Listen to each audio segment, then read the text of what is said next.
కేసీఆర్ ఒక విజన్ ఉన్న లీడర్. కేసీఆర్ ఒక విజన్ ఉన్న లీడర్ కాబట్టి చెప్పని పథకాలు కూడా ఎవరికి ఏం అవసరం అనేది ప్రాక్టికల్ లీడర్. కేసీఆర్ అనే వ్యక్తి ఒక ప్రాక్టికల్ లీడర్.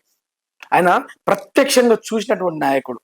ప్రజల జీవితాలను, వాళ్ళ స్థితిగతులను, వాళ్ళ జీవన విధానాన్ని చదివినటువంటి వ్యక్తి కేసీఆర్ గారు. ఆయనకు తెలుసు ఈ తెలంగాణ ప్రజలు, తెలంగాణ వస్తే తెలంగాణ ఏం కావాలనేది ఆయనకు తెలుసు కాబట్టి చేసినటువంటి నాయకుడు కేసీఆర్ గారు. ఈయన నిజంగా కళ్యాణ లక్ష్మి తులం బంగారం అన్నాడు, పెన్షన్లు 4,000 అన్నాడు, రైతు బంధు 15,000 అన్నాడు. నిజంగా ఇవి ఐఐటియేనా అంటే ప్రజలు నమ్మిరు. ఒకసారి చూద్దామనుకోరు, 2 సార్లు ఆయన చేసినాము, ఆయన కూడా డబ్బులు ఇస్తా అంటుండు కదా, ఈయనకి వేద్దామని చూసిరు.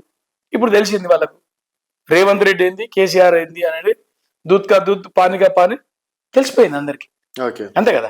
ఏంటంటే మీరు 2018 నామినేషన్ లో కావచ్చు, 2023 నామినేషన్ లో కావచ్చు, కేసీఆర్ మిమ్మల్ని అంటే మీరు కేసీఆర్ వెంబడి ఉండడం, కేసీఆర్ కదా సెంటిమెంటా లేకపోతే నమ్మిన బంటులాగా యాదగిరి అనే పర్సన్ ఉంటాడు అనుకోవచ్చా?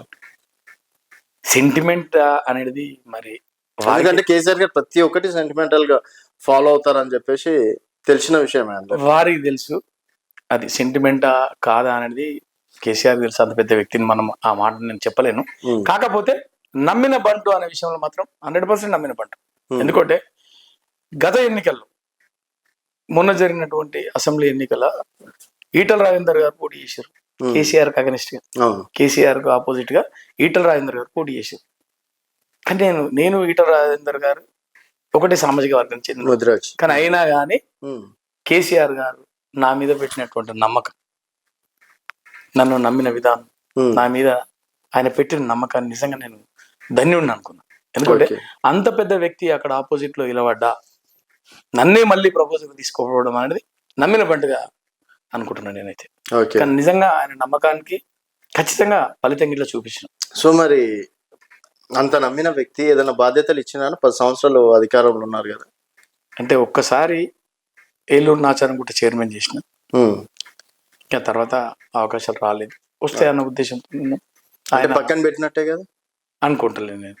నేను అనుకుంటలేను. ఎందుకంటే సరే అవకాశాలు ఖచ్చితంగా వస్తాయి. నాకు అవకాశం వచ్చినప్పుడు నాకు ఇస్తాడు అనే నమ్మకంతో ఉన్నా. ఆ రోజు ఈ రోజు ఆయన ఏది ఇవ్వకున్నా ఆయనతో పాటే ఉంటా. చాలది ఖచ్చితంగా. ఆయన 2 సార్లు ఆయన నామినేషన్లా నన్ను ప్రపోజల్ తీసుకుపోయిండు. ఆయన ఏ పదవి ఇవ్వకున్నా ఆయనతోనే ఉంటా. నామినేషన్ కి తీసుకెళ్తే చాలు యాదగిరి ఖచ్చితంగా కేసీఆర్ గారితో ఉంటా. ఎందుకంటే తెలంగాణ రాష్ట్రానికి అలాంటి నాయకత్వం కావాలి, అలాంటి నాయకుడే కావాలి. ఎందుకంటే కొత్తగా వచ్చిన తెలంగాణని ఎవరు ఈ విధంగా డెవలప్ చేసే నాయకత్వం లేదు. అంటే ఇంత విజన్ ఉన్న లీడర్ లేడు, ఒక కేసీఆర్ తప్ప. అందుకే ఆయన ఫామ్ హౌస్ కి పరిమితం చేసిందంట కదా. ఫామ్ హౌస్ కి పరిమితం అని వాళ్ళు అనుకుంటారు, మేము అనుకోవట్లేదు. కేసీఆర్ మౌనం అంత ఈజీగా తీసుకోకూడదు. ఆయన మౌనాన్ని ఖచ్చితంగా పొట్టేలు 4 స్టెప్పులు వెనకేసినంత మాత్రాన ఓటమిని అంగీకరించినట్టు కాదు.